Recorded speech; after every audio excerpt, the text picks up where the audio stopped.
আপনাদের সবাইকে সাদর আমন্ত্রণ জানাচ্ছি নেক্সাস টেলিভিশনের নিয়মিত আয়োজন চলমান দেখার জন্য। চলমানে আমরা চলমান বিষয়াবলী নিয়ে কথা বলে থাকি।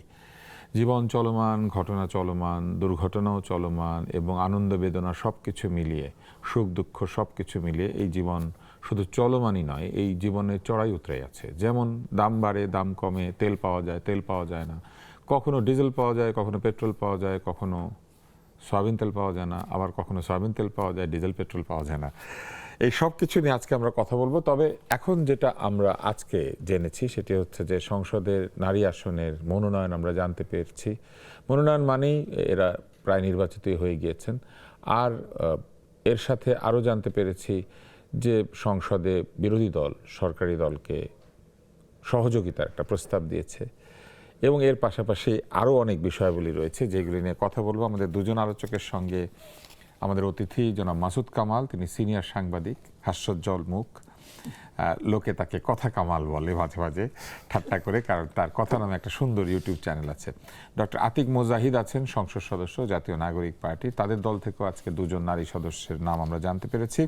এবং ইউটিউবে সরাসরি আপনারা যদি আমাদের অনুষ্ঠান দেখতে চান তাহলে দেখতে পারেন @Nexus television live, @Nexus television live এই ঠিকানায়, এবং ফেসবুকে সরাসরি নেক্সাস টিভি ডিজিটাল বিডি এই ঠিকানায়। আশা করছি টেলিভিশন স্ক্রিন যাদের কাছে নেই আপনারা তাদেরকে জানিয়ে দেবেন যাতে তারা ডিভাইসে আমাদের অনুষ্ঠানটা দেখতে পারেন। আর আমাদের আজকের বিষয় দল বদলের খেলাতে, দিন বদলের মেলাতে।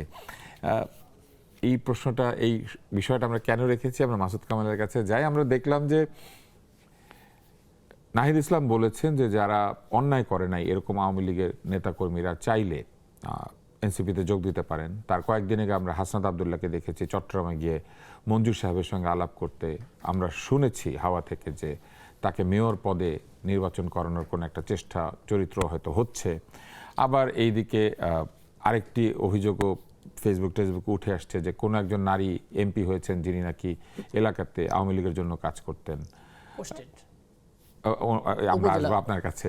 তো তার মানে তো দিন বদলের মেলাতে এক ধরনের দল বদলের খেলা শুরু হয়েছে এবং একটা লাইসেন্স পাওয়া গিয়েছে যে যদিও আওয়ামী লীগ অত্যন্ত খারাপ, আওয়ামী লীগ যারা করতেন তারা ভালো না, দল হিসেবে আওয়ামী লীগ অত্যন্ত খারাপ বলে নিষিদ্ধ, কিন্তু আওয়ামী লীগের সদস্যরা চাইলে অন্য দল করতে পারবেন, কোনো অসুবিধা নাই। অর্থাৎ দলটা না থাকলেই হবে, লোকগুলি নিজের দলে চলে আসলে তারা ভালো হয়ে যাবেন। এটাকে অনেকটা এরকম হলো কিনা যে আমি করলে ফাইন আর তুমি করলে আইন। শুনেন, এক পলিটিক্যাল লিডারের একটা শিশুপুত্র একদিন তার পিতাকে জিজ্ঞাসা করতেছে যে বাবা, দেশপ্রেমিক আর দেশদ্রোহী এবং পার্থক্যটা কি? তখন বাবা বলতেছে, যখন অন্য দল থেকে কেউ আমাদের দলে যোগ দেয় সে হলো দেশপ্রেমিক, আর যখন আমার দল থেকে অন্য দলে কেউ চলে যায় সে হলো দেশদ্রোহী। তো এটা কিন্তু সব রাজনৈতিক দলের জন্য এটা সত্য যে আমার দলে তুমি যদি আসো, তুমি যদি একজন পাওয়ারফুল লোক হোক, তোমার যদি একটা সামাজিক অবস্থান থাকে, তোমার যদি প্রচুর অর্থকড়ি থাকে এবং তোমার যদি এই সমস্ত আগের অপকর্ম ঢাকার মতো একটা যোগ্যতা থাকে, তাহলে তুমি ভালো মানুষ। হিসাবটা এরকম। কিন্তু আমি বলি কি জানেন, এইগুলি এই যে আগের যে ক্যাটাগরি, আগে যে ভাগ করা হয়েছিল যে অমুক কেউ আসতে পারবে না, অমুক দোসর, এই কথাগুলি ছিল ফল্টি। আসলে দোসর কে না ছিল বলেন তো আপনি আমাকে?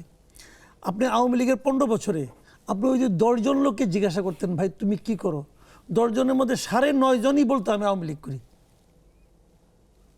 9.5 জনই বলতো যে আমি আওয়ামী লীগ করি। কিন্তু এখন ওরা কোথায় আছে? ওরা এখন সবাই আওয়ামী লীগের বিরুদ্ধে। এখন তারা সবাই বলতেছে, তখন চাপে পরে আওয়ামী লীগ করতাম। আমি যদি বলি চাপ থাকাতে বলতে পারিনি, আমরা যারা চাপের মধ্যে থেকেও কথা বলেছি আমরাও কিন্তু আবার মানে আমি এই জন্য পাদুকামৃত পেয়েছি। আমরা কিন্তু চাপের মধ্যেও কথা বলেছি তখন, তারপরে পাদুকামৃত পেয়েছি। হ্যাঁ পেয়েছেন, ওর উপরে সে পাইছেন, ঢেলাইছে লোকজন। তো এখন আবার এখন ওই লোকগুলি কিন্তু হয় জামাত করে, নয় বিএনপি করে, নয় এনসিপি করে। এখন কিসে পড়ে করে? লোভে পড়ে করে, অথবা বলবে যে জীবন বাঁচাতে করি। এখন এই যে লোভ, এই যে চাপ, এই যে জীবন বাঁচানোর যে তাগিদ, এই যে পরিবেশটা আছে না, এই পরিবেশটাই খারাপ। আমি কিন্তু তাদেরকে দোষ দেই না ভাই, আমি দোষ দেই এই পরিবেশটা যারা ক্রিয়েট করেছে, আমি তাদের দোষ দিই। আপনি যদি বলে দেন যে আপনার সঙ্গে যেমন আগে মতে মিলল না তুমি রাজাকার, মতে মিলল না তুমি ৭১-এর চেতনা বিরোধী, আর এখন মতে মিলল না তুমি ফ্যাসিবাদের দোসর। খুব সহজ, ফ্যাসিবাদের দোসর এই সংজ্ঞাটা কে নির্ধারণ করবেন? ওনারাই করবেন, কারণ ওনারাই তো দণ্ডমুণ্ডের কথা, হ্যাঁ। মানে ওনারা ঠিক করবেন কে দোষর কে কে দোসর না। কে দোসর না। এই জাজমেন্ট তো ওনারা শুরু তো থেকেই এখন করছেন। এই যখন চলবে, যখন নাকি এই ধরনের ট্যাগিং চলতে থাকবে, তখন আপনি মানুষ এরকম হবে, মানুষ তখন বলার চেষ্টা করবে আমি তো আসলে ছোটোবেলা থেকে জামাত করি। অনেক যেমন আমি আমাদের এখানে দেখছি, আমাদের সাংবাদিকদের মতো অনেককে দেখছি, সে মানে আমাদের যে মানে বিভিন্ন রকম যে আমাদের সংগঠন আছে, প্রেস ক্লাব, তো আমাদের প্রেস ক্লাবে এক লোক সে আওয়ামী প্যানেল থেকে নির্বাচিত হয়েছে, বলে কি আমি আসলে কলেজ জীবনে শিবির করতাম। এটা এক ধরনের নির্বাচনী ওই যে ঐক্যর হ্যাঁ, মতো আর কি, যে সে নির্বাচনের জন্য যখন উনি নাকি- আওয়ামী লীগে গিয়েছিলেন। যখন পতন হয়েছে তখন সবারই কিছু হয়েছে, তার কিছু হয় নাই। কি কারণে হয় নাই? কারণ সে বলছে আমি একসময় শিবির করতাম, এবং এটা মেনে নেওয়ার জন্য কয়েকজন লোক ছিল, তারা মেনে নিছে, অতএব সে শিবিরের লোক হয়ে গেছে। অথচ সে কিন্তু আওয়ামী প্যানেল থেকে ইলেকশন করে পাস করছে, এবং আওয়ামী প্যানেলের সময় তখন আবার সে প্রমাণ করছে সে কেন বড় আওয়ামী লীগার এবং কেন তাকে নমিনেশন দেওয়া উচিত, প্রমাণ করছে। এরকম আমি আরো সাংবাদিক দেখি। তো এখন আপনি কি বলবেন? আমার কথা হলো কি, আমার কথাটা কিন্তু ওকে আমি দোষ দিই না, কারণ ওর ওই পথটা চাই, এই জন্য যখন যেটা দরকার সেটা সে বলতেছে। আমার কথা হলো এই যে সিচুয়েশনটা যে আমরা ক্রিয়েট করেছি, যে তুমি যদি প্রমাণ করতে পারো তুমি শিবিরের একসময় কর্তা অথবা মনে মনে শিবির কর্তা, তাহলে তুমি বেঁচে যাবা। তার মানে আপনি তাকে কিন্তু মানে পরিচিত করছেন যে তুমি এই লাইনে যাও। কিন্তু এই সিচুয়েশনটা যারা বানায় আমি তাদেরকে দোষ দিই, ভাই এটা করেন না। তাহলে তো এই যে একটি অবস্থা তৈরি হয়েছে, আওয়ামী লীগ নেত্রী সুবর্ণা বিএনপির থেকে এমপি হয়ে যাচ্ছেন, তাহলে তো কোনো অসুবিধা নাই, কারণ ওই একই পদ্ধতিতেই তো। আমি এর কোনো অসুবিধা দেখি না। সে যদি এখন বিএনপি পারপাসটা সার্ভ করতে পারে তাতে কোনো অসুবিধা নেই। সমস্যাটা কি? আমি অবশ্য আমি আপনার সাথে একমত হব কিনা জানি না, কিন্তু আমাদের এইখানে মিটিমিটি হাসছেন আমাদের আরেকজন অতিথি ডক্টর আতিক মুজাহিদ। আমরা দেখলাম যে সুবর্ণা ঠাকুর গোপালগঞ্জের কাশিয়ানী উপজেলা আওয়ামী লীগের বন ও পরিবেশ বিষয়ক সম্পাদক ছিলেন। উপজেলা, হ্যাঁ উপজেলাতে কাশিয়ানী উপজেলা, এবং সেইখানে 2022 সালের 30শে নভেম্বর ত্রিবার্ষিক সম্মেলনের পরে 1 জানুয়ারি পরের বছর কমিটির পূর্ণাঙ্গ তালিকায় তার নাম 27 নম্বরে ছিল।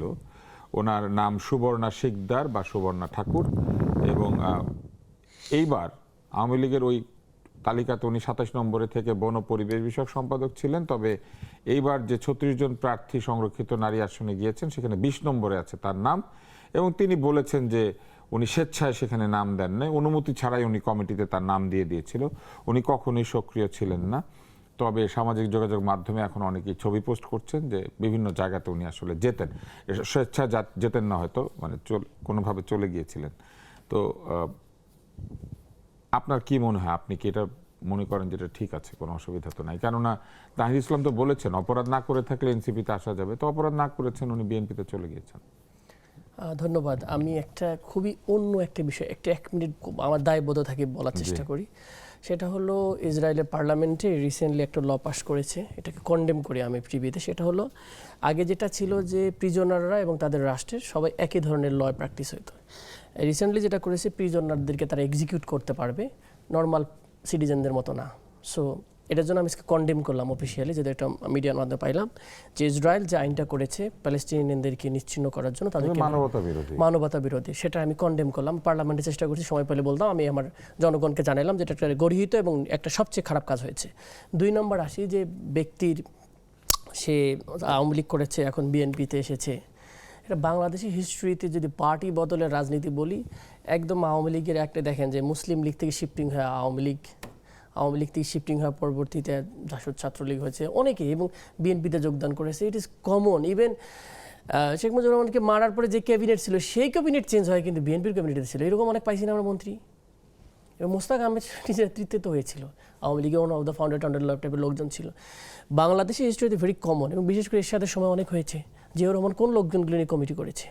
উনি তো মন্ত্রী বসিয়েছেন অনেক। এখানে তো আপনারা একজনকে এখানে একজন, ওনার পক্ষে কি এইভাবে রাজনৈতিক নেতা বাছাই করার সুযোগ ছিল? কেননা উনি তো একজন প্রফেশনাল সোলজার ছিলেন। আপনার professional soldier, army chief model deputy chief ছিল, উনি কি জানে না কোন জায়গায় কি হয়? আপনি এখনকার যদি ডিজিএফআই সাহেব জানেন, আমরা ভালো ভালো শিক্ষাবিদ, চিকিৎসক, এক্স্যাক্টলি, এদেরকে তার মানে দেখেছি। হচ্ছে শিক্ষাবিদ দেখতেছেন, কিন্তু আপনি ওই লোকটা তো আবুল ফজল ছিলেন, কোন দল থেকে আসছে দেখতে হবে তো। বি বিভিন্ন- চৌধুরী ছিলেন। আমি জানি সব বিভিন্ন দল থেকে তো এসেছে ওনারা, তাই না? আবুল ফজলের আমি শেখ মুজিবুর রহমান নিয়ে যে বই, সেটা আমি পড়েছি চিটাগং বিশ্ববিদ্যালয়ে, কিভাবে হাঁটছে, কোথায় কি করেছে ওনার লাইফে, সব আই রিড দেম।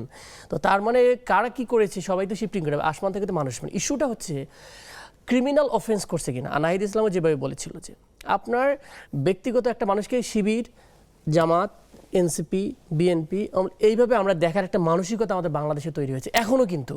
এবং ইন্টারেস্টিং একটা ঘটনা, বাংলাদেশে আমি শোনা কথা, just for the sake of information, বাংলাদেশে নাকি একমাত্র দেশ যেখানে ক্যাটাগরি করা হয় আমাদের সরকারি কর্মকর্তারা কি চায়নাপন্থী না আমেরিকাপন্থী না ইন্ডিয়াপন্থী। বাংলাদেশপন্থী কে, এটার কোনো তালিকা হয় না। I don't know. আমরা তো রাজনীতিতেও দেখতে পাচ্ছি এরকম Same হচ্ছে। জিনিস, রাজনীতিবিদরা ঘন ঘন চীন যাচ্ছেন। উইথিন রাজনৈতিক পার্টির মধ্যেও আমরা ব্লক দেখি যে কে চাইনিজপন্থী হয়ে গেছে, তা বাংলাদেশপন্থী লোক যে এরকম নাই। তো সবাই ইন্টারেস্ট বেসড কাজ করে, politics is basically interest based. তো আপনার মন চাইছে যে আপনি এখানে তো ট্রেনের মতো, আপনি ইচ্ছা করে আপনি উঠবেন, নামবেন, আপনি যে মনে হয় যে আপনি আওয়ামী লীগের আদর্শ আপনার ভালো লাগে নাই, কিন্তু এটা কি বাংলাদেশ ফার্স্ট হওয়ার কথা না? আওয়ামী লীগ, হ্যাঁ ডেফিনেটলি বাংলাদেশ, ইন্টারেস্ট কি বাংলাদেশ হওয়ার কথা এটা না? তো বললাম, ওটা তো বাংলাদেশ ফার্স্ট হওয়ার কথা, এটা আমাদের প্রত্যাশা সবার, এটা হওয়া উচিত ছিল আমাদের সব রাজনীতিক। এখন হচ্ছে পার্টির কথা বলছে যে ব্যক্তি, আপনি যদি বলেন যে আমি এতদিন একটা রাজনীতি করেছি, আমার কাছে মনে হয়েছে রাজনৈতিক দল আমার সাথে বিতাড়িত করেছে, ট্রাস্ট নষ্ট করেছে, বাংলাদেশে যে স্টাইলে হওয়া দরকার সেটা করতে পারে না, সো আই ফেল, দেন আমি রিজাইন করলাম, আমি জয়েন করলাম। That is different case. আপনি তো কাউকে যদি সে কোনো ক্রিমিনাল অফেন্স করে, তাকে তো আপনি সে অনুযায়ী পানিশমেন্ট হবে, আদারওয়াইজ মানুষ কিন্তু শিফটিং করতেই পারে। এটাই ছিল বেসিক্যালি আমার কাছে মনে হয়, এরকম করে মানুষকে দেখা উচিত প্রিন্সিপাল। তাহলে সুবর্ণা যেটা করেছেন কোনো অসুবিধা তো নাই। যদি উনি ওইভাবে করে থাকে যে ওনার কোনো সমস্যা নাই, উনি আওয়ামী লীগ থেকে পদত্যাগ করছে, ওনার ব্যাপারে কোনো নাই, তো উনি করতেই পারে পার্টি। তবে সুবর্ণা ঠাকুর অত্যন্ত প্রভাবশালী সম্প্রদায়ের একজন নারী প্রতিনিধি। তিনি মতুয়া সম্প্রদায়ের নারী প্রতিনিধি, যেখানে আমাদের পাশের দেশের প্রধানমন্ত্রী আসবার পরে গিয়েছিলেন তাদের একটা ধর্মীয় স্থান পরিদর্শনে, এবং তিনি ওরাকান্দি হরিচাঁদ ঠাকুর পরিবারের সদস্য এবং শিক্ষক। তো আপনার কি মনে হয় মাসুদ কামাল যে এই পারিবারিক যে একটা প্রভাব আছে, এটার জন্য তিনি নির্বাচিত হয়ে থাকতে পারেন, বা বিএনপি বিভিন্ন কারণে হতে পারেন। কারণ কারণটা বিএনপি দেখেছে, বিএনপি তারা চিন্তা করেছে যে আমার ওখানে কাকে দরকার, কাকে নিলে পরে। এটা আসলে আমাদের এখানে পলিটিক্যাল পার্টি যেগুলো আছে, বিশেষ করে বিএনপি, আওয়ামী লীগের যে পার্টিগুলো আছে, এগুলো তো জামাতের মতো একটা অন্য এরকম একটা ক্যাডার ভিত্তিক দল করে না, তাদের আদর্শিক ওই চিন্তাটাও নাই। তাদের চিন্তাটা হলো কাকে নিলে পরে আমি আগামীতে ভোট পাবো, কাকে নিলে আমি এখন ভোট পাবো, কাকে নিলে কোন সম্প্রদায়ের ভোটগুলো আমি পাবো, এগুলো নানা রকম হিসাব নিকাশ কিন্তু করে। আপনি দেখবেন যে গত ভারতের লোকসভা নির্বাচনের সময় মতুয়া সম্প্রদায় এখানে কিন্তু ভারতের প্রধানমন্ত্রী আসছিলেন। কেন? ওখানে মতুয়া সম্প্রদায় আছে, তাদের ভোটগুলি কনফার্ম করার জন্য। কিন্তু এরকম ইকুয়েশন থাকতে পারে, এই ইকুয়েশনগুলিকে কিন্তু ভোটের রাজনীতিতে আপনি এটাকে আপনি আপনার মতো ব্যাখ্যা করবেন। অনেকে আছে ভোটের কথা বলে না, আদর্শের কথা বলে, এই জন্য তার আদর্শ নিয়ে থাকে, ভোট পায় না। ওটা আরেক রাজনীতি, ওই রাজনীতির সঙ্গে তো আমি আলোচনা করি। ভোটকে কি আসলে মিলানো সম্ভব না? সম্ভব না। অনেক সময় দেখবেন আপনি, মানে আমাদের গ্রামে এখনো অনেক গ্রামে অনেক জায়গায় আছে ভোট হয় কিন্তু ফ্যামিলি দেখা, যে চৌধুরী পরিবারের ছেলে, ওর দাদা আসছিল ইউপি চেয়ারম্যান, ওর দাদা তখন বললো বোর্ড চেয়ারম্যান, বলতো বোর্ডের চেয়ারম্যান ছিল তার বাবা, দাদা। ওই পরিচয় দিয়ে কিন্তু তার নাতিরা পর্যন্ত ইলেকশন করে। পারিবারিক ঐতিহ্য ভিত্তিক একটি এগুলো অনেক কিছু আছে, ভোটের সমীকরণ আসলে খুব সরল না, এটা অনেক জটিল সমীকরণ আছে। কিন্তু আমার যে বক্তব্যটা সেটা হলো যে এই যে ট্যাগিং করাটা, এটা আমি একদমই পছন্দ করি না। যেমন আওয়ামী লীগের যে লোকগুলি আছে, আপনি যদি সবাইকে ট্যাগিং করে দেন, তাহলে এই লোকগুলি যাবে কোথায়? থাকবে না এখানে, তাদের আপনি নিবেনও না, কোনো যাওয়ার জায়গাও দিবেন না, তাহলে এটা একটা অন্যায় হয়ে গেল না? অথবা তাদের কাছে ভোট যাবে, তাদেরকে যেতে দেন। এখন নাহিদ ইসলাম দরজা খুলে দিছে, আমি ওকে প্রশংসা করি। তাদের সেই উদারতা আছে যে আমি সব দলমত নির্বিশেষে যোগ্য লোকদের আমাদের এখানে চাই, আপনার যোগ্য হলে আসবেন, আপনাদের নিয়ে আমরা রাজনীতি করবো। তা না হলে থাকেটা কি? আপনি বিএনপি নেবেন না, আওয়ামী লীগ নেবেন না, জামাত দিবেন না, তো রইল বাকি কি? জনগণের অভিপ্রায় আছে না, তাদের সঙ্গে তো জনগণ সবাই তো রাজনীতি করে না রে ভাই, যে তারা ভোটটা দেয়। রাজনীতি করার জন্য তো লোক লাগবে, লোক কই?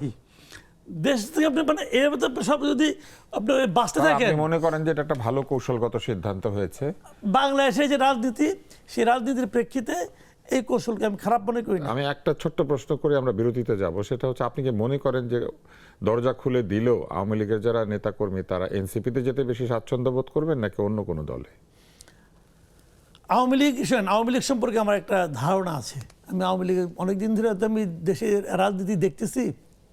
আওয়ামী লীগ থেকে মানে আওয়ামী লীগ যারা করে তারা সাধারণত দল ত্যাগ করে না, খুব কম, খুব রেয়ার।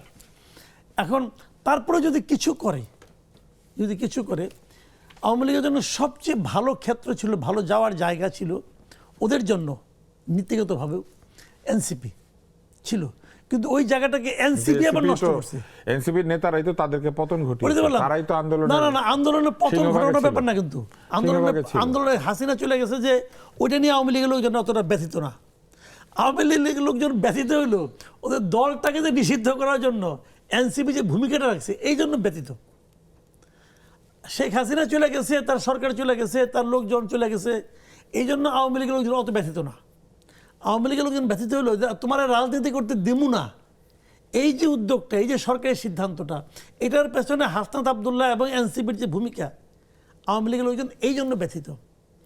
এই জায়গাটা এরা নষ্ট করছে। তারা যদি নষ্ট না করতো, এই দাবিটা নিয়ে জামাতি অগ্রসর হইতো, ওরা যদি সামনে সাইতে না আসতো, তাহলে আওয়ামী লীগের লোকজনের জন্য যাওয়ার জন্য জায়গা আসলে এনসিপি ছিল। আওয়ামী লীগ কোনোদিনও জামাতে যাবে না, আওয়ামী লীগের লোকজন বিএনপিতেও যেতে পারবে না, কারণ বিএনপিতে এমনি তো ওভারলোডেড, বুঝছেন, ওদের তো কলসি পূরণ হইয়া উপচে পড়তেছে, ওখানে আওয়ামী লীগের যাওয়ার কোনো জায়গাও নাই। আওয়ামী লীগের জন্য যাওয়ার জায়গা ছিল এনসিপি, ওই জিনিসটা এনসিপি লস করছে, যে কোনো কারণে করছে। মাসুদ কামালের এই চিন্তাটা কিন্তু একটা ভিন্ন চিন্তা, এবং এইটা নিয়ে আপনারা চিন্তা করতে করতে বিজ্ঞাপন বিরতিতে যাই এবং ফিরে এসে আমরা আরও কিছু নতুন চিন্তা জানার চেষ্টা করব, কেননা আমাদের সঙ্গে একজন নতুন প্রজন্মের এমপি আছেন। দেখা যাক আমরা রাজনীতির আরও কত গভীরে প্রবেশ করতে পারি। শেষ হয়েছে বিরতি, ফিরে এলাম আবারও চলমান আলোচনায়, এবং আমাদের সঙ্গে এমপি রয়েছেন আতিক মুজাহিদ। আপনার কাছে আসি। আজকে সংসদে আমরা দেখলাম যে বিরোধী দলের নেতা জামায়াতে ইসলামের যিনি সভাপতি শফিক সাহেব, তিনি বললেন যে তারা সরকারকে সহযোগিতা করতে চান। অত্যন্ত মোলায়েম কণ্ঠে তিনি বললেন যে তিনি আর কত মিষ্টি করে বা কত মধুরভাবে বলবেন যে তারা সরকারকে সহযোগিতা করতে চান, এবং একটা সুন্দর শব্দ বলেছেন, কিভাবে বললে মন পাবেন, মন জয় করা যাবে, এটা বলেছেন। এবং তারপরে উনি এটাও বলেছেন যে ওনারা সহযোগিতায় প্রস্তুত, অন্তত 1 ঘন্টা 1.5 ঘন্টা আলাপ করা যেতে পারে, কেননা ক্রাইসিস মোকাবিলায় তারা হেল্প করতে চান। এই অবস্থানের সঙ্গে আপনারা কতটুকু একমত? আপনারা কি আসলেই সরকারকে হেল্প করতে চান এবং মনে করছেন যে আপনাদের সাহায্য পেলে সরকার ক্রাইসিস মোকাবিলা আরো ভালোভাবে করতে পারবে? এটা একটা। আরেকটা হচ্ছে যে চলমান ক্রাইসিসের জন্য আপনারা সরকারকেই খানিকটা অভিযুক্ত করেছেন। তো যদি তাই হয়ে থাকে তাহলে সরকারকে সফল করার জন্য একটা প্রস্তাব তো আপনাদের থাকতেই পারে, কেননা এটা সকলের সমস্যা। কিন্তু পাশাপাশি আপনারা ছায়া সরকারের কথা বলেছিলেন বিরোধী দলের তরফ থেকে। সেই ছায়া সরকার কোথায়? সেই ছায়া জ্বালানি মন্ত্রী কিংবা সেই ছায়া স্বাস্থ্যমন্ত্রী, তারা যদি এখন তাদের প্রস্তাবগুলি দিতেন সংসদে, তাহলে তো সেই পরামর্শ সরকার নিতে পারতেন অথবা নাও নিতে পারতেন। ধন্যবাদ। আমি একটু ভাইয়ের কাছে রেসপন্ড করে আসি। মানে এক এনসিপি একটি স্পেস এইরকম না। মানে আমরা ভোটের আগ থেকে দেখেছি বিভিন্ন জায়গায় রেঞ্জ ধরে ধরে বিএনপিতে জয়েন করেছে আর কি, এবং অনেকে ফোর্স করেও হয়েছে এরকম যে না হলে তুমি থাকতে পারবে না, মামলা দেবো আর কি। সো এটা এরকম না যে মানুষ ওপেন ফর এনি পার্টিতে যদি লিগালি কোনো সমস্যা না থাকে। 2 নম্বর একটা বিষয় একটু অ্যাড্রেস করে তারপর আপনার কোশ্চেন। একটা হলো যে ইস্যুটা ছিল জ্বালানি ইস্যু আর কি। জ্বালানি মন্ত্রী চমৎকার করে বলেছেন বাংলা ভিশনের রিপোর্ট, এখানে জনগণের কষ্টের কথা বিবেচনা করে সরকার তেলের দাম সামান্য বাড়িয়েছে। আমি জানি না এটা সামান্য কিনা। অলরেডি ডলারের দাম হিসেবে ধরলে 15 সেন্ট, সামান্য ডলারের দাম হয়তো সামান্য হতে পারে ওনাদেরকে ডলার হিসাব যদি করে থাকে। বাংলাদেশের মানুষ তো টাকা হিসাব করে, অনেক টাকা বেড়েছে, 15 টাকা 20 টাকা বেড়েছে। এবং গ্যাসের দাম এর আগে কয়েকদিন আগে বেড়েছে। আমি জানি না এখন কি এটাতে গ্যাসের সমস্যা হলে কিন্তু সবাই নাকি এলএনজি আসলো। যখন আমি একটা রিপোর্ট পড়তেছিলাম বিপিসি, আমরা তো গ্যাসও আমদানি করি, গ্যাসে আমদানি করলে এত বাড়ে নাই। আমি বলি গ্যাসে আমদানি এত বাড়ে নাই। এবং যতগুলো আপনাদের রিজার্ভ এসেছে, মাঝে মাঝে বলে না 36টা ট্যাঙ্কার এসেছে, বেসিকে সব এলএনজি ছিল। সুতরাং এটার সংকটও তো নাই। তো এটাকে দেখলাম যে প্রায় 500 কত টাকা বাড়িয়েছে গত কয়েকদিনের মধ্যে। এটা মানুষের প্রতি না বিশ্বাস, একটার সাথে একটা কিন্তু জড়িত। তো আলটিমেটলি উনি যেটা বলেছিলেন বিরোধী দলের নেতা যে আমরা বাইরে যখন যাই তেলের হাহাকার পাই, ভিতরে আসলে বলে তেলের কোনো সংকট নাই। এটা হচ্ছে মুদ্রা কথা। বুনিদিন বলছে যে আসেন তো লেটার স্টক, কোন জায়গায় সমস্যা আপনার, যে আসলে হিসাবের সাথে তো কোনো মিল নাই। মানে অনেকগুলা বলতেছে আসতেছে আসতেছে, আসলে তেল আসে নাই। তাহলে না আসলে হিসাব দিচ্ছেন কি? উনি বলতেন যে খাতায় আছে, কাগজে আছে, বাস্তবে নাই। তারপর উনি 164 বিধিতে একটা নোটিশ পাঠিয়েছেন যে মুলতবি প্রস্তাব করে, যেহেতু ন্যাশনাল একটা বিগ ইস্যু, এটা মানুষজনের লাইন, বিশাল বিশাল লাইন, বিভিন্ন জায়গায় অভিযোগ অনেক বেশি, let us talk what happen. এই সংসদে এই আলোচনা আছে, মানুষ ঘনিষ্ঠ আলোচনা করা দরকার। মানুষের সমস্যা নিয়ে তো পার্লামেন্টে আলোচনা হওয়া উচিত। এটার পরিপ্রেক্ষিতে, আলোচনার পরিপ্রেক্ষিতে উনি প্রায় দুই পক্ষের কথা এক পক্ষে বলেছেন যে অ্যাটলিস্ট 1.5 ঘন্টা হলেও আলোচনা হোক, যেটা সলিউশনটা কী হতে পারে, লেট আস টক টুগেদার। আমরা হেল্প করতে রাজি আছি। কারণ আমাদের একটা কনসেপ্ট হলো যে সরকারি দল মনে রাষ্ট্র চালায় না, রাষ্ট্র সবাই, আমরা সবাই কিন্তু পার্ট অফ দ্য গভর্নমেন্ট, আমরা বুঝলাম, part of the government. So সেই জায়গা থেকে বিরোধী দল বিগিনিং থেকে বলছে উইল ডু কনস্ট্রাকটিভ ক্রিটিসিজম, এবং গভর্নমেন্টকে আমরা ওই জায়গা পর্যন্ত হেল্প করবো পলিসি দিয়ে, মেথড দিয়ে। কারণ রাষ্ট্রের যখন সাফারিং হয় সবাই সাফারিং করে। উনি একটা শব্দ বলছে গ্লোবাল ক্রাইসিস এ পার্ট।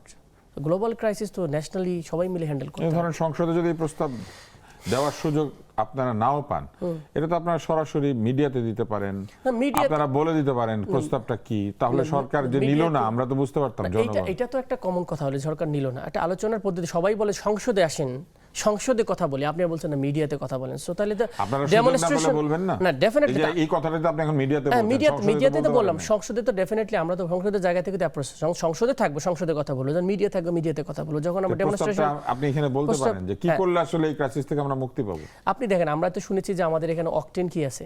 আমরা যেটা বিগিনিং কোশ্চেন করছে বিরোধী দলের নেতা, একুরেট হিসাবটা আপনারা দেন। আমরা তো সংকটের আগে হচ্ছে ডায়াগনোস করা দরকার, প্রবলেমটা কি।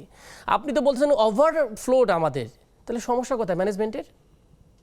আপনি কি আমি প্রস্তাবনা দেবো? আপনি তথ্য তো ঘাটতি আপনার, আর আপনার তথ্যের সাথে তো মিল নাই। এই জায়গাটার সময় এই কথার প্রথম বলেছে, তাহলে আপনি একুরেট তথ্যটা জাতির কাছে প্রকাশ করেন, যদি সংকট থাকে তাহলে সেটা অ্যাড্রেস করার ব্যাপারে আমরা তখন প্রপোজাল দেবো। কিন্তু না জেনে আপনি কি অ্যাড্রেস করেন? বলছেন আমার প্রচুর তেল এসেছে, তেল আসতেছে, আসবে, কোনো সমস্যা নাই, অকটেন নিজেরা তৈরি করতেছি। আবার আজকে দেখলাম রিপোর্ট যে অকটেন আমার ছাড়তেছে না গভর্নমেন্ট, গতকাল বলছে যে 20% বাড়াচ্ছি আমরা। আসলে কি? Do you know the exact scenario what is happening well নিয়ে? নাকি আমরা শুধুমাত্র মানুষকে করতেছি? যদি রিয়েলি থাকে তাহলে কেমনে ম্যানেজ করতেছেন? তো ফেলিওর অ্যাড্রেস করতে হবে।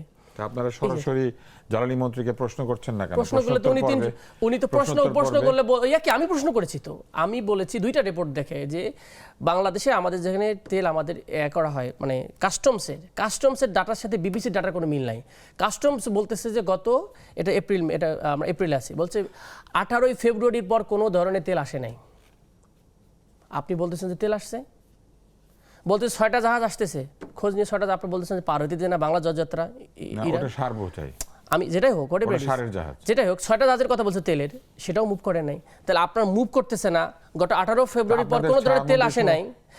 এটা হচ্ছে আপনার কাস্টমসের তথ্য। ছায়া সরকারের জ্বালানি বা এখন আপনার ছায়া সরকার, আপনার হচ্ছে 2 মাসের একটা সংশোধন এখনো এটা কাজ চলছে, একটা সময় হবে। অনেক কিছু তো বলছে, বিএনপি সরকার, জাতীয় সরকারের কথা বলছে, জাতীয় সরকার কোথায়?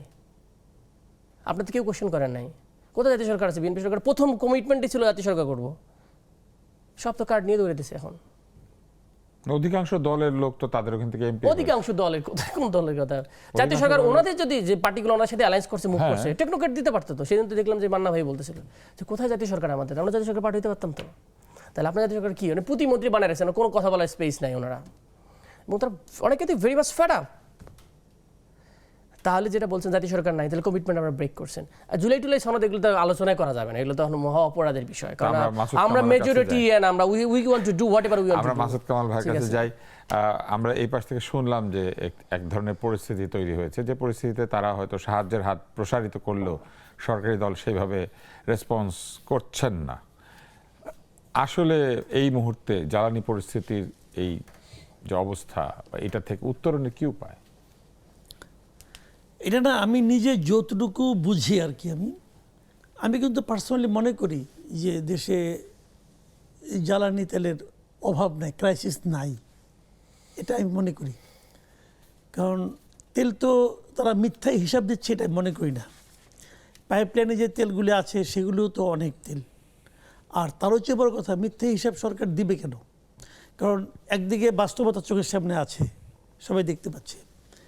এখন এই ক্রাইসিসটা আমার কাছে মনে হয় মিসম্যানেজমেন্টের কারণে, অথবা ব্যবসায়ীদের অতি মুনাফার যে প্রবণতা তার কারণে, অথবা মানুষের মধ্যে যে আতঙ্ক তৈরি হয়েছে সে আতঙ্কজনিত কারণে, এটা হলো আমার ধারণা। আমি তো আর মানে একদম হিসাবটা বলতে পারবো না যে আসলে সরকার যেটা বলছে এটা যে মিথ্যা, এটা আমি প্রমাণ করবো কিভাবে। কিন্তু তেল কতটুকু আছে, কতটুকু আসতেছে, এই হিসাব যখন সরকার দিচ্ছে, আমি মনে করি এটাকে আমি মানে সত্য বলে বিবেচনা করি। কিন্তু বিষয়টা হয়েছে কি, প্যানিকটা কিন্তু তৈরি হয়েছে অনেক, যে একদম তেল ফুরিয়ে যাওয়ার পর দেখেন এটা কিন্তু একটা মানে ইয়ের মতো, আপনার চক্রের মতো। আমার গাড়িতে এখন একদমই তেল নাই, আর 10 কিলোমিটার চলবে, এই অবস্থায় কেউ কিন্তু গাড়ি নিয়ে ওখানে যাচ্ছে না। এই কারণে ও তো জানে না যে এইভাবে গেলে পরে আমি শেষ পর্যন্ত যে লাইনের মাথায় পৌঁছতে পারবো কিনা, কারণ ওখানে তো গাড়িটা তো চালিয়ে নিতে হয়, স্টার্ট দিয়ে দিয়ে কিন্তু অগ্রসর হতে হবে। তো 1.5 কিলোমিটার দূরে আছে, সে তো জানে না ওই পর্যন্ত আমি যেতে পারবো কিনা। কাজে ওখানে যত গাড়ি আপনি দেখছেন সবগুলি গাড়ির কিন্তু ট্যাঙ্কের অর্ধেক তেল আছে, অর্ধেক তেল নিয়ে তারা ওখানে যাচ্ছে এবং ট্যাঙ্কেটা ভরার চেষ্টা করতেছে। এই যে টেনশনটা মানুষের মধ্যে, সরকারের উচিত ছিল যে প্রত্যেকটা পাম্পে পর্যাপ্ত তেল দিয়ে দেওয়া, এবং তারপর যদি কোথাও যদি তেলের কোনো বাড়তি মজুদ পাওয়া যেত, অবৈধ মজুদ, যেটা নাকি বেশ আপনি দেখেন না কেন বেশ কয়েক লক্ষ আপনার এই লিটার তেল কিন্তু বাইরে থেকে ধরা হয়েছে, 40,000 লিটার, 50,000 লিটার, এরকম কিন্তু অনেকবার ধরা হয়েছে দেখলাম আমি সব মিলিয়ে। তো এই যে ধরা হয়েছে যেগুলো, এগুলো কোথেকে আসলো? হাজার হাজার লিটার তেল তো আর মানুষ এই যে আপনার বোতলে করে আইনে জমা করে নাই। এগুলি তো অধিকাংশই পেট্রোল এবং অকটেন না, এগুলি ডিজেলই হোক, ওটাও তো একটা ক্রাইসিস আছে। তো এই ওইটারই জিনিসগুলো ক্রাইসিস, যেটা মূলত হচ্ছে, ওইটা নিয়ে লোকে বেশি চিন্তিত, কেননা ওইটা গ্রামে গঞ্জে সব জায়গাতে ব্যবহৃত হয়। শ্যালো ইঞ্জিন থেকে শুরু করে নসিমন, করিমন, ভটভটি যা আছে সবখানে ব্যবহার হয়, নৌকাতে ব্যবহৃত হয়, ওটাও অনেক দরকার, ওটা আমাদের দরকার বেশি, চাহিদা বেশি। সেচের ইঞ্জিনে ব্যবহৃত হয়, গণপরিবহনে এখন এটা যে ক্রাইসিসটা যে কেন, আমি নিজেও ক্লিয়ার না, কিন্তু আমি কিন্তু মনে করি আছে, মনে করি যে কারণ এই লাইনের শেষে যে তেল একদমই পায় নাই এমনও কিন্তু খুব বেশি ঘটনা কিন্তু নাই। কেউ অনেকে বলছে না, আমি দেখছি তো ভাই পায়, কিন্তু একটা আমি জিনিস আজকে honestly একটা জিনিস তো হয়েছে যে সকলে একই সময় তেল নিতে যাচ্ছেন। সাধারণ অবস্থায় তো পাম্পে যে যার যখন প্রয়োজন তখন যায়, কিন্তু এখন যার প্রয়োজন নেই সেও সকাল 2টার সময়, দুপুর 2টার সময় গিয়ে হাজির হচ্ছেন এবং হয়ে তারা ওইখানে লাইন দিচ্ছেন, অথবা একেবারে ভোর সকালে লাইন দিয়ে দিচ্ছেন, এবং তারা ভাবতেছেন কি লাইন যখন দিছি নিয়ে বাইরই, কিন্তু যার যার সময় অনুযায়ী গেলে তো তাদের তেল পাওয়ার কথা ছিল, না না উচিত ছিল। ভাই এটা আপনারা কেন আমরা এটা ডিনাই করতেছি? আমি অনেস্টলি বলি ভাই, আমার বাসায় একটা গাড়ি আমি গত 2 দিন আগে নিছি, সেই গাড়ির এখন পর্যন্ত, আমি এমপি তো ভাই, আমাদের সাধারণ অবস্থায় তো আমরা সবাই একই টাইমে আমরা তেল কোনো নিতে যেতাম না। আমি 2 দিন থেকে ফোন দিচ্ছি যে তেল কখন দিবে আমাকে জানাইলে আমি একটু যাবো। আমি কিন্তু তেল ছাড়া 2 দিন থেকে মুভ করতে পারছি না। লাকিলি আমি আজকে উঠছি আমার ন্যাম ভবনে, আমি হেঁটে হেঁটে কিন্তু যাই, ভিতরে পার্লামেন্টে যাই, কারণ গাড়ি মুভ করা লাগে না, তেল নাই, এটা অনেস্টলি স্পিকিং এটা সত্যতা। কিন্তু তেল কোথায় গেল তাহলে? এত তেল যে আছে গেল কোথায়? আপনি যে বলছেন এত সমস্যা হওয়ার কথা না, 5-7-10 কিলোমিটার পর্যন্ত লম্বা লাইন আছে, মানুষ বাধ্য না হলে কেউ যায় দাঁড়ায় দাঁড়ায় তেল 10 কেজির জন্য নেয়। এটা গ্রামে গঞ্জে 2-10 লিটার হইতে পারে, আর কিছু সিন্ডিকেট লোক নিতে পারে। তেল আদতে কোথায়? তাহলে আমাদের তেল কোথায়? না, কিন্তু যখন এই লাইনে দাঁড়িয়ে গিয়ে পাম্পে ঢুকছেন তখন তো পায় না, আর তেল শেষ হয় পাচ্ছেন। যখন শেষ হয় তখন বাকিরা দাঁড়ায় থাকে। কি বলেন এর কথা? 2000 লিটার তেল দিচ্ছে সাপোজ, 2000 লিটার যখন শেষ হয়েছে তখন আরেকজন ওখানে দাঁড়ায় আসছি, এরকমই আছে তো। এটা ইনভেস্টিগেশন করলে তো ইজিলি পাওয়া যাচ্ছে, এটাকে হাইড করার তো কিছু নাই। ন্যাশনাল ক্রাইসিস অ্যাড্রেস করতেছেন, এড়াই যাচ্ছেন, মানে কি? এড়াই গেলে কি সফল হয়ে গেছেন আপনি? এই নেচারটাই তো রং নেচার, যে আমরা সত্যকে স্বীকার করতে ভয় পাই। কেন? তেল আমরা আনতে পারি না, এই অবস্থায় আমাদের আছে। এই যেখানে আছে, যেটা আমি রিপোর্টের কথা বলেছিলাম, এই রিপোর্টটা 2 এপ্রিলের রিপোর্ট। সেখানে বলা হয়েছে যে গত বছর হচ্ছে এবছর কিছু কিছু সেক্টরে 65,000-70,000 কম আনা হয়েছে।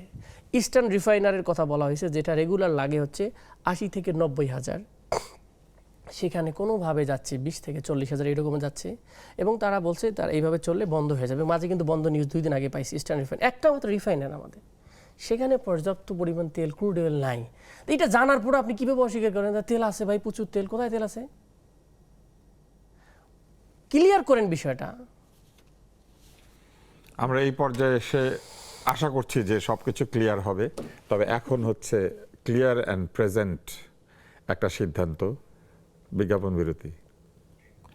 শেষ হয়েছে বিরতি, ফিরে এলাম আবার আলোচনায়। আমরা আরও কিছু বিষয় দেখেছি, সেটি হচ্ছে যে রুমিন ফারহানা বলেছেন যে মব হচ্ছে এখনো, মানুষ ন্যায় বিচার যখন পায় না তখনই তারা এই ধরনের নৈরাজ্যকর সংস্কৃতির দিকে ধাবিত হয়, এবং মন্ত্রী আশ্বস্ত করার পরও যে মব হচ্ছে উনি সেটা সমালোচনা করেছেন। ব্রাহ্মণবাড়িয়া 2-এর সংসদ সদস্য স্বতন্ত্র। এবং একই সাথে আমরা দেখেছি ফেসবুকে তাসনিম জারাও বলেছেন যে স্বরাষ্ট্রমন্ত্রীকে প্রশ্ন করা উচিত কেন মব হচ্ছে। কিন্তু এই ঘটনা তো অনেক দিন থেকে ঘটছে এবং অন্তর্বর্তী সরকারের সময় প্রচুর হয়েছে। তখন কিন্তু অন্তর্বর্তী সরকারের প্রেস সচিব বলেছেন এগুলো মব না, এগুলো প্রেসার সচিব, মানে এক ধরনের প্রেসার গ্রুপ, এবং ওনাকে আমরা নাম দিয়েছিলাম প্রেসার সচিব। তো এখন দেখা যাচ্ছে যে প্রতিবাদটা হচ্ছে, কিন্তু অন্তর্বর্তী সরকার থাকার সময় কিন্তু ওইভাবে আমরা দেখি নাই যে অন্তত তাসনিম জারা বা তরুণ নেতৃবৃন্দ এইটার খুব একটা প্রতিবাদ করেছেন। না, এটা সত্য না। আমরা তো অনেকগুলোতে মাজার ভাঙার ব্যাপারে এনসিপি যথেষ্ট স্পষ্ট অবস্থান নিয়েছে। মাজার ভাঙা ছাড়াও তো মব হয়েছে, মানুষকে আক্রান্ত করা হয়েছে, দীপু নামে একজনকে পুড়িয়ে মেরে ফেলা হয়েছে। এক এক ডিফারেন্ট কেসে আপনি যেটা ঢাকা বিশ্ববিদ্যালয়ে একটা মানে ইস্যু বলেছেন নাকি, দীপু যেটা বলছেন, দীপু একজন বাই দ্য এক দুইটার উনি একজন পোশাক কারখানার আমার কাছে যেটা মনে হয় বাংলাদেশে রেগুলারলি যদি if you define it mob, it is happening, either you addressing it or not addressing it. এখন যদি এটার কথা বলেন তো ওই সময় তো আমরা স্বরাষ্ট্রমন্ত্রীকে, স্বরাষ্ট্র উপদেষ্টাকে প্রচণ্ড গালিগালাজ করতাম। এখন তো কোনো হুইপের ব্যাপারে কথা বলা যায় না, বললেই অ্যারেস্ট হয়ে যায়। 5 জন অ্যারেস্ট হয়েছে এখন পর্যন্ত কার্টুনের করার ব্যাপারে। এখন তো মানুষ কথা বলবে না কেউ। ইভেন স্বরাষ্ট্রমন্ত্রী আইন শৃঙ্খলা কথা বলেন, আপনি দেখছেন? আমরা তো আজকেও কোশ্চেন করছি, উনি খুবই সিস্টেমেটিক। হান্নান মাসুদ বললো যে আমাকে 5 বার আক্রান্ত করা হয়েছে। ও আমি এখানে আসছিলাম, হ্যাঁ, হান্নান মাসুদ বলেছেন যে তিনি তার জানমালের নিরাপত্তা নিয়ে চরম উদ্বিগ্ন। ডেফিনেটলি তাকে এমন একটা ইয়াং একটা ছেলে, তাকে 5 বার আক্রান্ত করা হয়েছে, এটা সে তো ভয় পাওয়া স্বাভাবিক। কারা তাকে আক্রান্ত করছে? বিএনপির লোক স্পষ্ট সে বলতেছে, এবং অনেক আসামি রয়েছে এরকম। এবং আওয়ামী লীগের পোস্টে এখন বিএনপিতে জয়েন করে সে মারতেছে দাঁড়িয়ে, তো শেল্টার দিতেছে। কারণ এরা তো নেচার চেঞ্জ হয়নি, বিষয়টা সন্ত্রাসীদের নেচার চেঞ্জ হয় না, তারা শুধুমাত্র শেল্টার চেঞ্জ করে। ব্যবসায়ীদের যখন পলিটিক্যাল পার্টি থাকে না, সন্ত্রাসীদের পলিটিক্যাল পার্টি থাকে, ওরা নির্দিষ্ট জাস্ট ওদের এজেন্ডার জন্য যাকে থাকছে তাকে ইউজ করতে পারে। এই শেল্টারিং দেওয়ার কারণে নিরাপত্তার ব্যাপারটা আসলে বিঘ্নিত হচ্ছে। তো এটা তো স্বরাষ্ট্রমন্ত্রীর কাছে, স্বরাষ্ট্রমন্ত্রী কয়টা অ্যাড্রেস করছে এখন পর্যন্ত আইন শৃঙ্খলা নিয়ে? কোনো ধরনের প্রেস ব্রিফিং দেখছেন আপনারা? আমরা তো কোনো প্রেস ব্রিফিং দেখি না। মব কেন অনেক জায়গায় হইতেছে, যে ইস্যুগুলো ঘটতেছে বিভিন্ন জায়গায় এরকম হচ্ছে। মাজারে মেরে ফেললো তো রিসেন্টলি, ছাত্র দলের সব ছেলে তো একজনকে ধরে না তো। যুগান্তরের রিপোর্ট দেখলাম না যে ছাত্র দলের লিস্টেড নেতারা ওখানে ছিল। এটা কি মবতন্ত্র না তাহলে? তো ডিফিনিশনটা মব বলে না, যেটা ডিজ মব বলে। মব শব্দটা তো ইউরোপিয়ান থেকে আবিষ্কৃত। ইউরোপিয়ানরা যখন ফ্রান্সের কলোনি ছিল তখন কিছু মানুষকে খুব ইজিলি পাওয়া যেত, যে কোনো কাজে লাগানো যেত, এটা মব বলা হয়। কিন্তু এটাকে আমি মব বলবো না, এটাকে বলবো যে অনেক সময় পরিকল্পিত কাজ করার মতো কাজ করে। এতে করে সরকারের তো বদনাম হবে। তাহলে সরকারের তো বদনাম। আপনি অভিযোগ করছেন যে সরকার দলীয় সদস্যরা এখন কারা এত বড় সাহস আছে বাংলাদেশে কার এত বড় বুকের পাটা আছে নিজের থেকে গিয়ে কাজ করে? আপনি আন্দোলন যারা করে তারা একটা সংঘবদ্ধ গোষ্ঠী ধরলাম। তাহলে অন্তর্বর্তী সরকারের সময় তারা কোন সরকারের? অন্তর্বর্তী সরকারের সময় এটা একটা গোলালো সব ধরনের লোকের পাওয়ার ছিল, সবাই এম্পাওয়ার্ড ছিল, 4-5টা কর্নার ছিল পাওয়ারে, সবাই ইউজ করতে নিজের হচ্ছে মতো, নানা ভেস্টেড গ্রুপ ছিল। এটা তো স্ট্রং কোনো কিছু ছিল না। আমরা সব তো আমরা ইন্টারিম গভর্নমেন্টকে দোষ দিতে পারি। ইন্টারিম গভর্নমেন্ট আসলে কি ছিল? তাদের কোনো পাওয়ার ছিল? কারণ যার পলিটিক্যাল অর্গানাইজেশন থাকে না, পাওয়ারের নেচার অনুযায়ী কঠোর হন না। আমি বলি পাওয়ারের নেচার হলো একটা সাবঅর্ডিনেট পাওয়ার লাগে। বিএনপি যতটা না পুলিশি পাওয়ার, তার চেয়ে বেশি পাওয়ার তার অর্গানাইজেশনাল পাওয়ার। ছাত্রদল, যুবদল, শ্রমিক দল, এইসব যারা আছে তারাই তো এগুলোকে কী করে গপ করে মানুষ আতঙ্কে করে ফেলে। আপনি কি মনে হয় যে বাংলাদেশ আইন শৃঙ্খলা কমিটি দিয়ে বা পুলিশ দিয়ে বাংলাদেশে সব কিছু নিরাপদ করা সম্ভব? ওনারা নিজেরা ভয় পায় কাউকে অ্যারেস্ট করার জন্য, আবার কাউকে অ্যারেস্ট করে। ওয়াই? মাদক যারা বিজনেস করে তারা কারা? কার শেল্টারে চলে? আপনি যত বড় আপনি সব জানেন, হয়তো আমরা জানার পরে না জানার ভান করে থাকে বাংলাদেশের মানুষ এরকম একটা স্মার্ট ওয়েতে। আমি তো কিছুই জানি না হোয়াট ইজ হ্যাপেনিং, বাট উনি এটা জানে যেটা উনি করাচ্ছে। সো আমরা বাহিনীগুলোকে ইউজ করি, বাহিনীগুলো ফাংশন করতে দিই না, স্বতন্ত্র করতে দেই নাই। আমরা মব বলতেছি, আপনি দেখেন ক্লিয়ারলি ইনভেস্টিগেশন হবে না। আপনি যে কোনো মামলায় যান, যেটা কি আপনি তনু হত্যার মামলায় থেকে শুরু করেন, যে কোনো মামলায় যান যেগুলো পলিটিক্যাল ইন্টারেস্ট আছে সেগুলো কোনোদিন মুভ করে নাই, যে দলেরই হোক। এটাকে কোনো না কোনোভাবে আপনার প্রভাবিত করে আটকায় দেওয়া। ধরেন আপনারা যদি সরকার গঠন করতেন তখনও তো পলিটিক্যাল ইন্টারেস্ট থাকতো। কোনটা থাকতো না? তখন আমি বলি পলিটিক্যাল ইন্টারেস্ট থাকার একটা ইস্যুটা ছিল। আমরা এই জন্য বলেছি কিছু জায়গায় রিফর্মের কথা বলছি। এখন বলবে আপনি জুলাই সনদ নিয়ে আসবেন।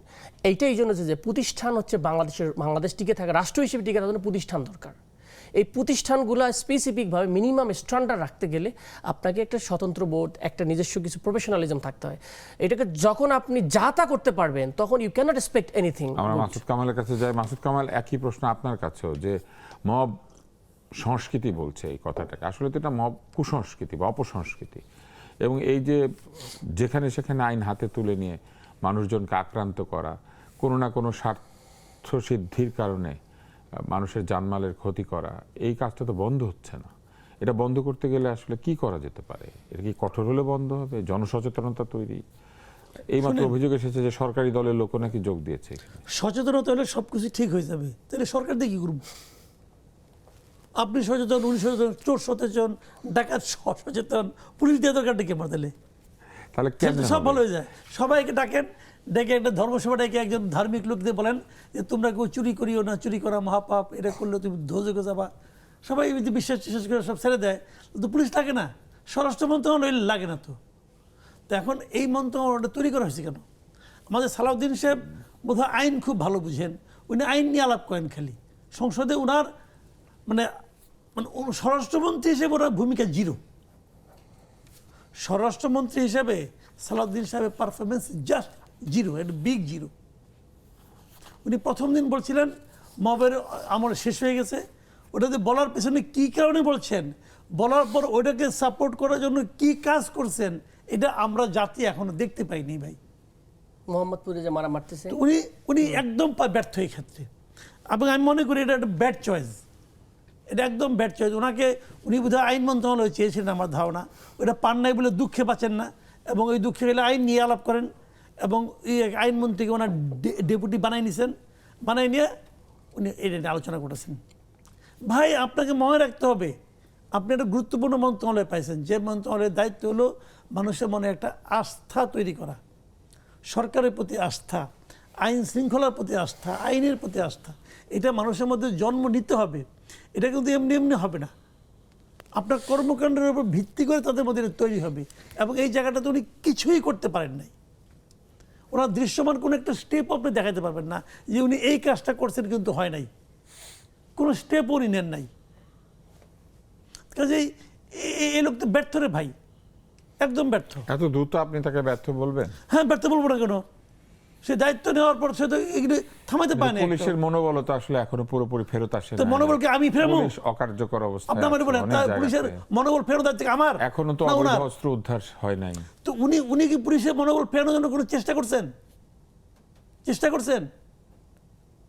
এটা বানিয়ে দিচ্ছেন, অথবা যে বলছেন পুলিশের গায়ে হাত দিয়ে ভাই তুমি এই কাজটা করো, কি করছেন? মানে পুলিশের মনোবলটা কি কারণে ফিরবে, একটা কারণ তো লাগবে, সেই কারণটা কি তৈরি করতে পারছেন? পুলিশের পোশাক বদল করে দিয়ে মনোবল ফেরানোর চেষ্টা করেছিল। ধরেন আরেকবার যদি পোশাক বদল করি, আরেকটা পোশাক বদল তো হচ্ছে, পোশাকটা আগেরটা ব্যাক করতেছে, কিন্তু উনার আমি বলছি কি মোট কথা হলো স্বরাষ্ট্রমন্ত্রী হিসেবে সালাউদ্দিন আহমেদ সাহেবের একটা দৃশ্যমান পদক্ষেপ আপনি আমাকে দেখান না যে উনি এই কাজটা করছেন, যে কারণে এটা হওয়া উচিত ছিল কিন্তু কেন যে হইল না, বলুক না উনি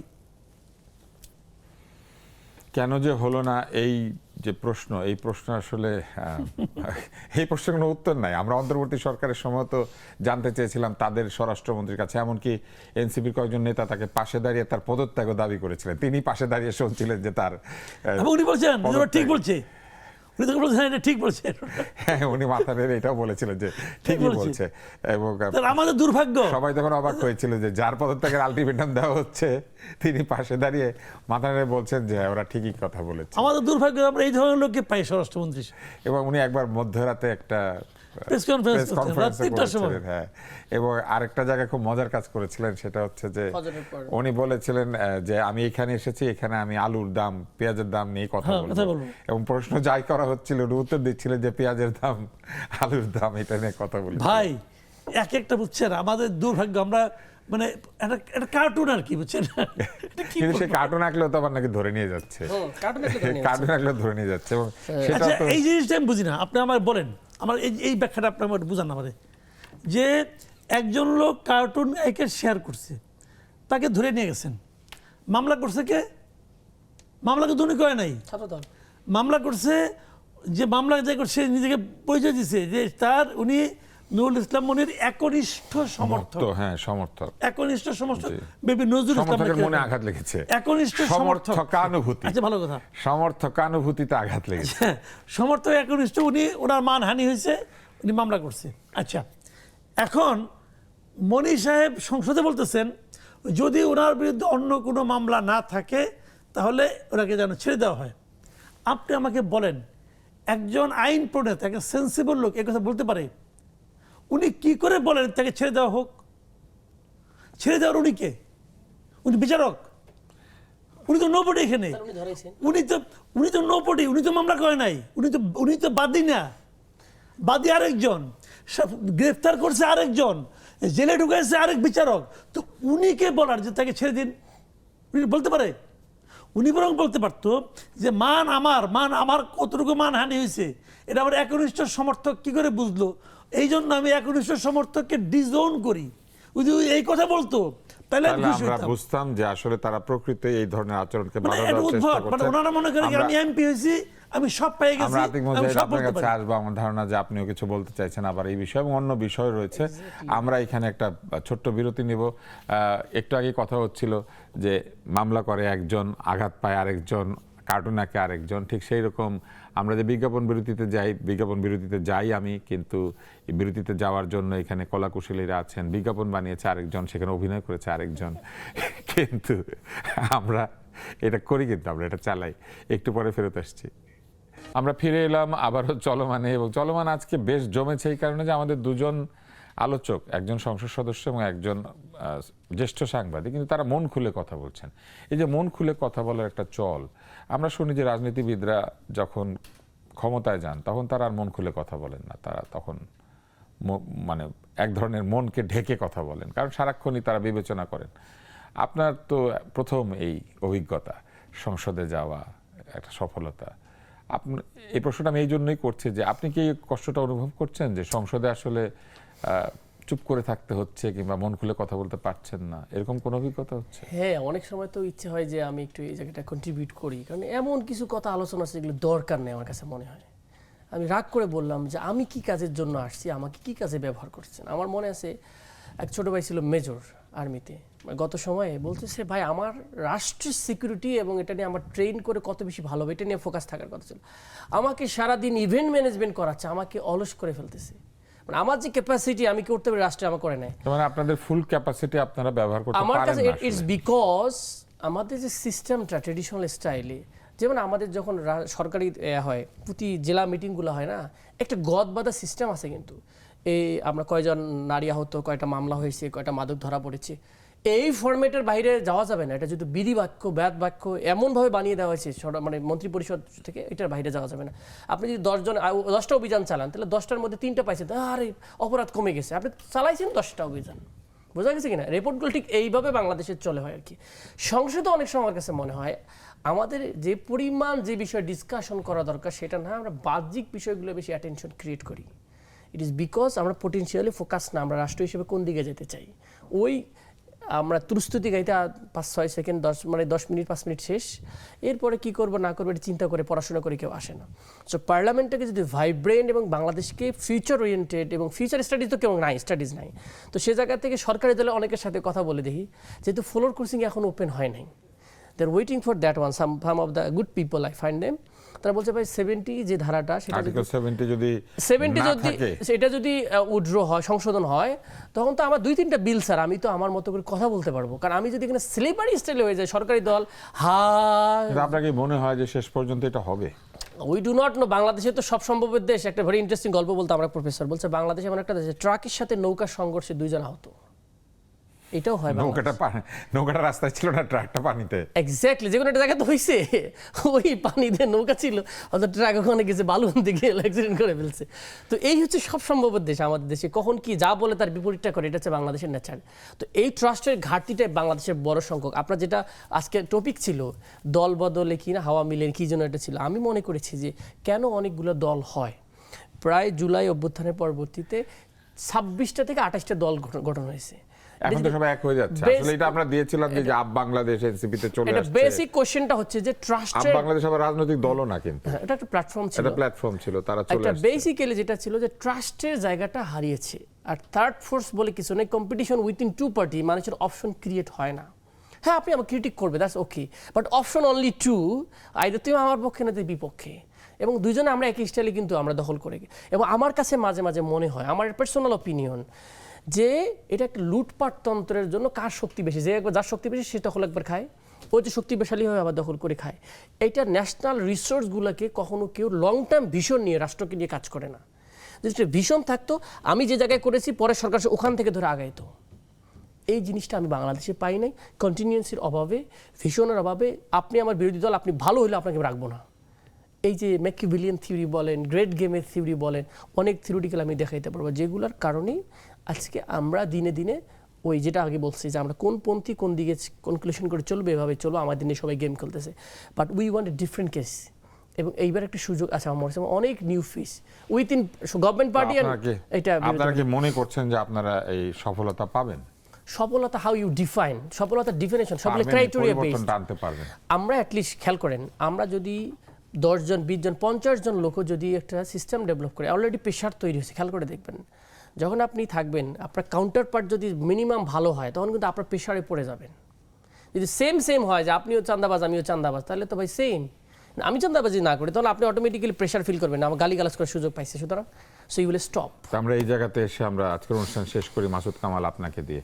আমরা শুরু করেছিলাম তেল সংকট, তারপরে আমরা এই যে দল বদল করে বা দলকে উন্মুক্ত করে দিয়ে আওয়ামী লীগের লোকদেরকে নেওয়ার একটা সুযোগ তৈরি করা হচ্ছে, সেখানে গিয়েছিলাম। তারপরে আমরা কথা বলেছি আরও কিছু বিষয় নিয়ে, মব সহ অন্যান্য বিষয় নিয়ে। আপনি আমাকে একেবারে শেষ জায়গাতে অল্প একটু করে বলবেন যে আপনার কি মনে হয় যে সরকার একটা পজিটিভ দিকেই যাচ্ছে বলে আমরা আশাবাদী হতে পারি, নাকি এরই মধ্যে সরকারের কিছু কিছু জায়গাতে অসঙ্গতি কিংবা এক ধরনের অপারগতাও লক্ষ্য করা যাচ্ছে? দেখেন, সরকার বলতে তো অনেক কিছু, সরকার বলতে মন্ত্রী মানে ক্যাবিনেট, সরকার বলতে ক্যাবিনেটের সঙ্গে আমলাতন্ত্র যেগুলো আছে, সব মিলিয়ে এক কথায় বলা যাবে না। তবে আমি পার্সোনালি মনে করি যে আমাদের প্রাইম মিনিস্টার, ওনার মধ্যে কিছু ভীষণ বোধহয় আছে, উনি নতুন কিছু করতে চান, ওনার মধ্যে কিছু মানবিক চিন্তা ভাবনা আছে। আজকে দেখলাম যে আরেকটা উনি কাজ করেছেন, যে সমস্ত লোক জেলখানায় আছেন, উকিল নিয়োগ করতে পারেন না, তাদের জন্য কিছু একটা করা।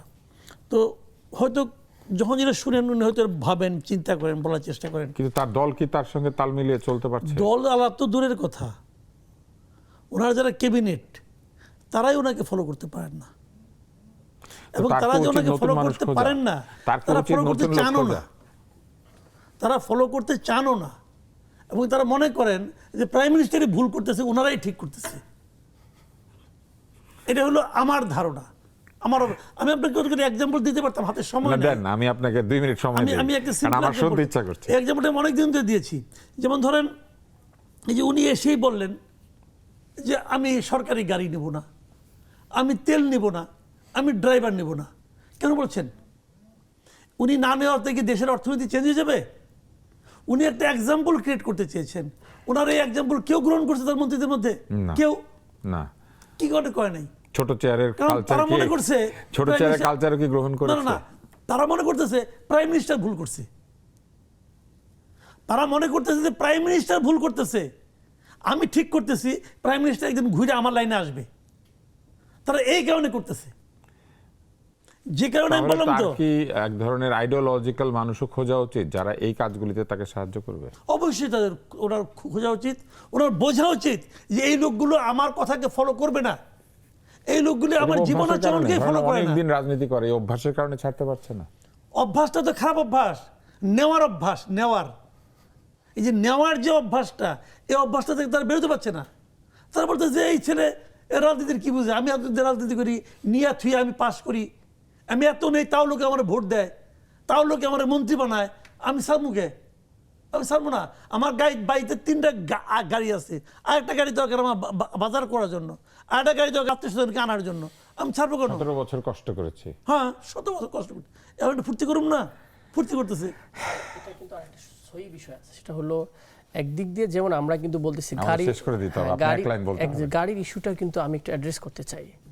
যেমন অনেক লোক আছে যে পিওরলি তাদের গাড়ি দরকার আছে, আপনি মানে হালাল ওয়েটা বন্ধ করবেন না, আপনার গাড়িতে ধরলাম 1-2-3 কোটি ধরলাম সর্বোচ্চ, কিন্তু একটা লোক যদি মেরে মেরে 100 কোটি টাকা খায়, সেটা কিন্তু আরো বিগ ইস্যুস। আপনি লিগ্যাল জিনিস বন্ধ করলে কিন্তু ইলিগাল বেশি বেড়ে যায়। যেমন আমি এবার 100 এমপি এরকম দেখাইতে, আশা করি 100 এমপি দেখাইতে পারবো যাদের আসলে গাড়ি দরকার, রিয়েলি দরকার। না, অনেক দামি গাড়ি না নিলেই তো হয়। এক্স্যাক্টলি, সেটা বলতে পারেন। শুল্কমুক্ত গাড়ির সিলিং দিয়ে দিলেই হয় যে এটা এই গাড়ির দাম কোনোভাবে এতর উপরে যেতে পারবে না, তাই না? বাংলাদেশে এখন অনেক গাড়ি সংযোজন হয়। না, আমি শুল্কমুক্ত গাড়ির কথা বলতেছি না, কিন্তু না, আমি বুঝেছি আপনি কোন গাড়িটা হ্যাঁ, নিবেন। আপনাদের গাড়ি। উনি নিরাপত্তার যে গাড়িটা সেটাও নিজের একদম, গাড়িটা ব্যবহার অনেক করছেন, উনি বেশি সরকারের protocol পয়সা আছে। খরচ করেন নাই।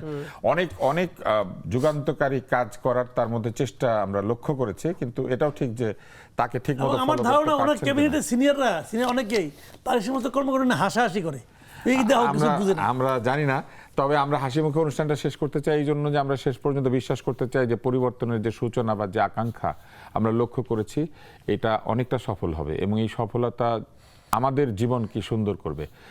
রাজনৈতিক দলের, সরকারের কিংবা বিরোধী দলের কাজ আসলে নিজেদের জন্য নেওয়া না, আমাদের জীবনটাকে সুন্দর করা, এবং আমাদের জীবন যদি তারা সুন্দর করতে, আমাদের জীবনকে আরামদায়ক করতে, সহজ করতে যদি তারা না পারেন, তাহলে নিশ্চয়ই তারা আমাদের কাছে জবাব দেবেন, এবং আমরাও তাদেরকে জবাব দিতে পারবো ভোটের মাধ্যমে। চলমান আজকের এখানেই শেষ হচ্ছে, কিন্তু চলমান চলতে থাকবে শুক্র শনি বাদ দিয়ে প্রত্যেক দিন নেক্সাস টেলিভিশনে দেখবেন।